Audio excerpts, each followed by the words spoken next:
Hi, Katie. We wanted to please ask you at the beginning about V and your latest victory in Wellington. Well, V is a pretty young horse. He's just turned 10, and he has a lot of quality. He's a very brave horse. I've had some nice successes with him. He's a little bit difficult because he's strong, likes to pull, but I always like the project of a horse that's a little bit of a work in progress. Okay, and how long did you have him? I've had him about a year and a half. Okay. Can you tell us a little bit about your success in Spruce Meadows this year with him? Well, as I said, he's a very brave horse. I had never done derbies with him because he was a new horse. And in the first derby at Spruce Meadows, I finished second, not with a great performance, but because everybody else was pretty bad too.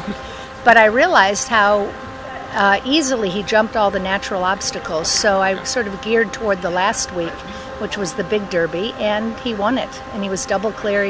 He's a great derby horse. He's totally unafraid of anything. Yeah. And can you tell us also a little bit about your son Adam and how is he doing? Adam is 23 now. He is a very talented rider and has had some successes in his life, but he never wanted to be in the horse business like I am in the horse business and like his dad, my husband Henri. Yeah. We train a lot of students, and Adam doesn't want to be a trainer. He likes to ride, he likes to buy and sell, and he really likes the business part of it. Okay. He has a great eye for a horse. As a matter of fact, he found Silana for Reid Kessler. Okay. And so we try to keep him in the business doing the things that he likes to do. He rides a little bit, but he searches worldwide for us to find good horses. Okay. Wow. Fantastic. Can we now we move to another question. You've produced one of the top riders of all times, which is Busy. Can you tell us a little bit about Busy? How she came? How did you develop her? And because it comes Busy and comes a lot of people, but I mean Busy, and then Busy, and then also Kessler, then both in the games. So for sure, you did a fantastic job. Thank you. I've had a lot of nice riders. Busy was always a talent. She rode with me from the time she was about 16 on. She has a great base of knowledge in her flat work, dressage work, in training horses. We're going to get to that. And she was always a great student, a great learner. She became great, though, when she got with John Madden. Okay. Because John is a very motivated person, and he had a sales stable. Yeah. And when he and Busy got together, she rode every single horse that he had for sale. Some were good, some were not good, but it highly motivated her to go to the next level, to not be just a good rider, but to be a great rider. Yeah. So I would say I gave Busy the basics, and John made her a killer. Okay, but what's really I know it's a difficult question, but what is really your secret? I mean, you brought so many good ones. I mean, Alison Firestone, BZ, Reese Haas, Alice Debaney. I mean, what is your? I mean, what is it? It's unbelievable the amount of you produced riders and horses. I think that my husband and I have a very good ability to pick great horses and to match them with the students. Okay. And that's a big part of it. Then besides that, I teach what George Morris always taught me, that the basic riding, good position, good understanding of the horse is essential. I don't go at it to win the blue ribbon. Yeah. I go at it to teach these kids how to ride. Okay. And I like putting them on difficult horses. I like when it goes badly. I like when they have to struggle and suffer and learn how to be dedicated to the horse. Okay. I think I differ in a lot of trainers in that I don't make it easy for my kids. No. I make it hard for them, because when you see the people who are really successful, they didn't grow up riding just the best horses money could buy. Exactly. You know, I have a very difficult job now, especially in America, where all of the kids coming along have a lot of money. They buy great horses, and that's great. That's a great part of it. But they also have to learn how to deal with problems, face adversity, be tough when the going gets tough. And I try to give them all of that, and I think that's a big key to the success. I don't handle them gently. Okay. Now we move for sure the Reid. Reid, there's of course now she's putting really like her mark in a lot of the big shows, and especially for sure the Olympic Games. One of the interviews says that she was always like you always, when you saw her before the games and trials, you always told her you're going to the games. You know that, you know. So like it's was it like you already like saw it from before, like it was a prophecy, or like how did you? I mean, how is she different from everybody else? Well, the thing first of all that's different about Reid is that both of her parents ride and trained with me as juniors, as younger riders. And so they are totally in my system and my program. We never argue about anything. They never question me about anything.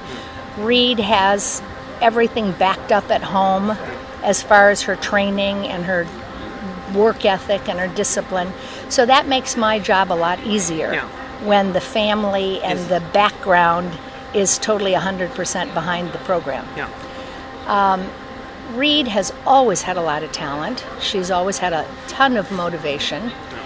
And I always, with her, like to push her beyond what was comfortable. You know, when she was very little and most of the kids her age were doing children's jumpers, I put her in high juniors. On a good horse, but, you know, made her have to struggle for it. And that's sort of been the thing I think that's brought her along quickly.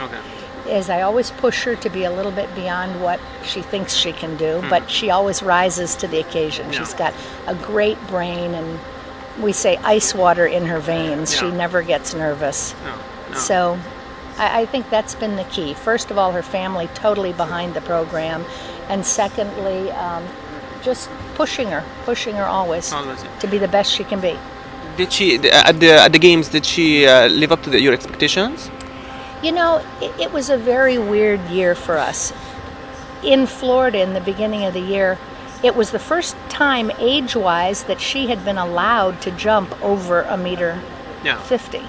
So she'd never done it. And her horses, both Micah and Solana, were fairly green horses that had never jumped that high either. So we went into it wanting, both of us, for her to get the best experience she could get, to learn how to jump the big jumps. When the trials went so unbelievably, she won the trials. I was afraid that they were going to put her on the team. And, you know, being her trainer, I couldn't and didn't want to say anything negative to her to take her confidence away. But secretly, I was hoping that she'd be the alternate, because she had no experience. She'd never been on a team. She'd never been under that kind of pressure. But in America, we don't have a lot of common sense. You know, we have to go by the numbers and the results, because we're so afraid of lawsuits. So they put her on the team, and I thought she did great, considering she had never been on a team. She had never been to a huge horse show like that. She didn't do as well as we hoped, but she didn't do badly either when you looked at her compared to all the rest. And now she's had a little more experience. I think by next year, if Solana and her other horses keep going well, she could be a contender for the world, the team for the World Games. And she'll be a lot more ready next year than she was last year. Sure, 100%. It's just a question of experience. I thought she did fine being a little kid who just turned 18 and had never been on a team. That was pretty hard to have the Olympics to be your first Nations Cup. Sure. Okay. One last question is, what are your what is her plan for the next few months, and for Reid and for you? Well, I have a lot of other students, And we go home now and we do 2 shows in Kentucky, and then we go to Calgary, Spruce Meadows, for 6 weeks in the summer, and I take all my students. Any students that that you have, you think are going to be like rising stars like her? Well, I have a young girl named Abby McCardle who was just the junior champion of America last year. Okay. And she's going to move up into some of the bigger events. Okay, so that's exciting. Very exciting, very exciting. Okay. And I have a lot of students who do at their different levels pretty well. Okay. So I've got to take care of that. And at the same time in Calgary, there are many great big classes where Reid will ride also. Yeah. And then after Calgary, I come to Europe with Reid. Okay.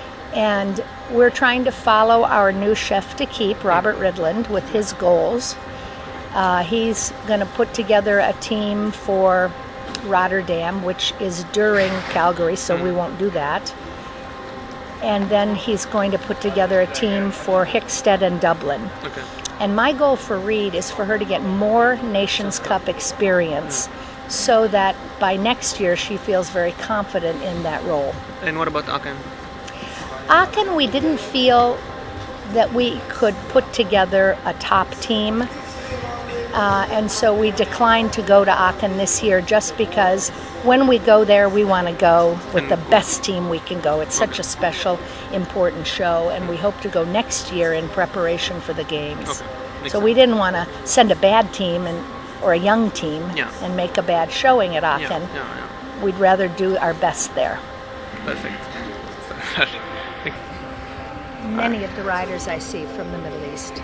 Can you just repeat that? I'm asking Katie about her impression about the Middle East and the Middle East riders. What would you say about that? I'm so impressed with what I see from the Saudis, from the Qatar riders. Very, very. The boy from Egypt is fabulous. Yeah. The quality of riding is excellent. I would say that the thing that the Middle Easterners need to work on, the management of the horse is paramount to success. Everything about the management of the horse. I see that the Qatar boys are with Jan Top, so that's excellent. Yeah. And in everything we do, the horse is the most important factor, right? So they have to work on the management of the horse, in my opinion. Okay. And then you want to add something? I wanted to say that in bringing a rider to the top, I'm talking about the Americans, many of the young riders who grow up having the best horses money can buy don't realize how hard it is, even with great horses. It's total dedication. It's the ability to work through problems. And I think that as a trainer, you have to make it hard for riders. No. Not easy. Don't Sugarcoating and... A lot of trainers want to make it as easy as they can for their riders, want to make them successful by making it easy. I'm happy. I don't agree with that. I think that's not life. That's not the reality of life. No. And so I try to make it hard for them, and that makes them better. I forgot like one question I want to ask. I want to ask like about Alison Firestone. She rocketed like through like a huge success. Elise Haas, same thing, and now we don't see them anymore. Is there a specific reason? Elise Haas, unfortunately, I felt was going to be a big player for a long time, and she got a neck injury where the top few discs in her spine were disintegrating. It was a very debilitating disease, and for about 7 or 8 years she was in such pain she couldn't ride, and that sort of finished her career. Okay. Allison, as can happen, fell in love, got married, had a couple of babies, and now she's riding again and trying to come back at a higher level, but she went on to different things in her life. Okay, she moved on. Yeah, she moved on. But when you see like the now like the George Morris School, is it like do you think like this is like a school that's going to like live and like be passed along for many generations, or do you think like would eventually like it's gonna get modernized, or do you think it's like solid enough to maintain years of its classic? What is it? It's unfortunately already in America fading out. George is a classic, beautiful rider on the flat. He taught us all how to take horses with no draw reins, no martingale, and produce a beautiful frame and a horse that's on the bit. That was his big thing. One of his biggest things was teaching us to ride on the flat.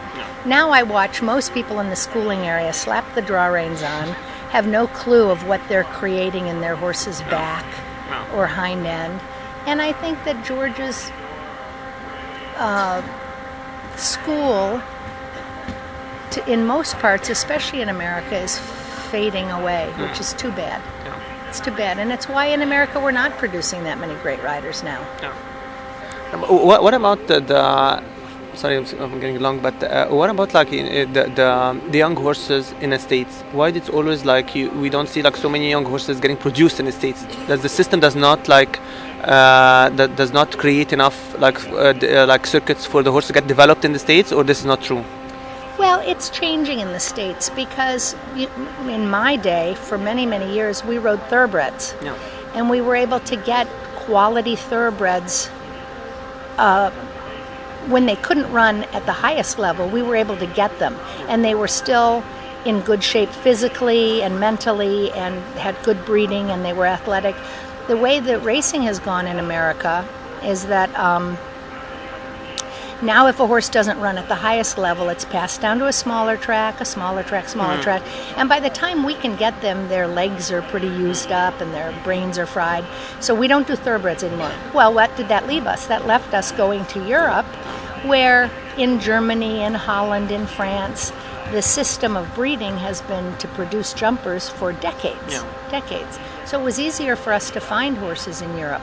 Now I must say we have some breeding programs. We have some young horse divisions where we're starting with horses. American young horses. Well, we don't have American horses. We still are importing, let's say, 3- and 4-year-olds from Europe and then making them ourselves. But we don't have a breeding program. What about like when Mr. Blue was in the States and making it and famous and stuff? Why did he never Well, we sent him to France to stand at stud. Unfortunately, he didn't live very long, but he bred all over the world. And we have our breeding in France, even though I'm American. Why? Because it's much cheaper in France and in Europe to bring a horse, let's say, from 4-year-old to 8-year-old. Understand. It's much cheaper and easier to produce them in Europe than it is in America. I doubt you're ever going to see big breeding programs in America. It's too easy to jump on the plane, come over here, go to somebody's farm and see 20 horses. So makes sense. Sorry, there is one question I forgot to ask you, and I'm going to leave you alone. Okay, I'm enjoying this. I'm watching my student and enjoying talking to you. The Derby of Hickstead. Remember, you won one year the Derby of Hickstead. I was second. Yeah, I was second with the grey horse. Right? Yes. Can you tell me a little bit about that year and what memory it is to you? Since it was Oh my God! I had this horse named Partly Cloudy, and she was a little like V. She was unflappable, brave, and so we said that year, well, let's go for some of the derbies, and we went to Hamburg before Hickstead, and I was second there with Partly Cloudy. And so now I was all pumped up, and I thought, I'm going to do this derby at Hickstead. When I was standing in the in-gate, I was thinking, why am I doing this? I'm married, I have a child. What am I going out there to do this for? But it was fun. It was fun. I went out there. The horse was terrific. Many, many years that class is won with only one clear. But darn it, in my year, there was another one clear. And in the jump-off, my horse had just given me her all in the first round. She had a couple down, but it was a really fun year. It's always fun to face things like I do with my students, pushing them beyond what they think they can do. It's always fun to face things that, get your hair standing up on your arm and you stand in the in-gate and you think, I've got to be my best to do this. I like that feeling. And that's why I still compete. I want to stay current with my students. I want to be able to say to Reid, let me get on that horse and I will show you what I mean if there's something going wrong. And I do that often. I get on the horse and show her what I mean. And I know I don't ride as well as I used to, but I still enjoy it, and I want to stay current, and I want to keep my teaching as good as it can be, and I feel like staying in the saddle helps me do that. Maintain like and to be always on the current feeling. You know, when I go walk the course with the kids, it's not just my knowledge of taking the steps, it's what it feels like. It's, I can tell Reid, I think on this turn, this is what it's going to feel like. Your horse is going to maybe suck out or cut in, and you know, it's more of a feeling. When you stay current in riding, you don't lose that feeling, and I don't want to lose that feeling. Yeah.